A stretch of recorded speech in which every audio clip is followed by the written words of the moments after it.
في مصر في مصانع كتير بتقدم منتجات بجودة عالمية، بس ناس قليلة جدا اللي يعرفوها. هدفنا في سمسم اننا نكتشف المصانع دي ونقدمها للناس. احنا النهارده في ام دي، واحد من المصانع المصرية اللي بتقدم منتجات محترمة وتليق بالمصريين. معانا استاذ احمد المؤسس واللي هيحكي لنا ازاي ام دي بدأ.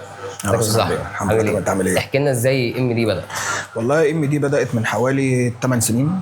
حلو. بدات الاول بالادوات الرياضيه. جميل. كنا بنصنع الادوات الرياضيه، ما دي ما كانتش موجوده في مصر اساسا. دي كانت بدايتنا. جبنا الخامه من بره مصر وبدانا ان احنا نعمل الخامه جوه مصر.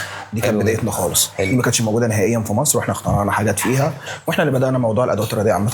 بالنسبه للجيم، اصابتهم، انهم يحافظوا ازاي، انهم يعرفوا يشيلوا اوزان كويس. الكلام ده كله بدانا نخش بقى مجال الشنط.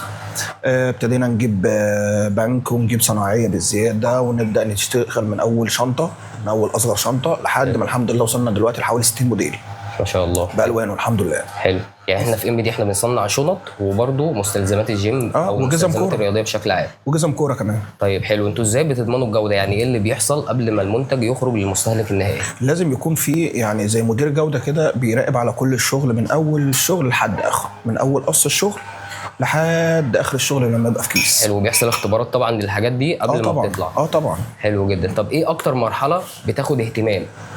لا، هو كل المراحل بتاخد اهتمام من اول الطباعه لحد الاخر. حلو. الحمد لله وصلنا لاحسن طباعه هنا في مصر. احنا اللي بنعملها هنا، بنبتدي بنعمل كل حاجه هنا. حلو جدا. طباعه، في حاجه كمان بنصنعها، قص الشريط، كل ده احنا بنعمله هنا في مصر. حلو. مفيش اي مرحله من المراحل دي بتخرج بره مثلا تتعمل في حته تانية او ترجع؟ لا كله عندنا هنا من اول للاخر، من اول للاخر. حلو جدا. طب ازاي شايف وجودك على سمسم، او ده هيفيد المصنع في ايه؟ او هيزود المبيعات احسن، وهيزود ظهورنا كام دي مثلا في السوق احسن وهكذا. دي كانت زيارتنا في مصنع ام دي اللي بيقدم منتجات مصريه 100% وبجوده عاليه. استنونا في حلقه جديده من سمسم في رحله اكتشاف مصانع وبراندات مصريه، وخلونا نديهم حقهم.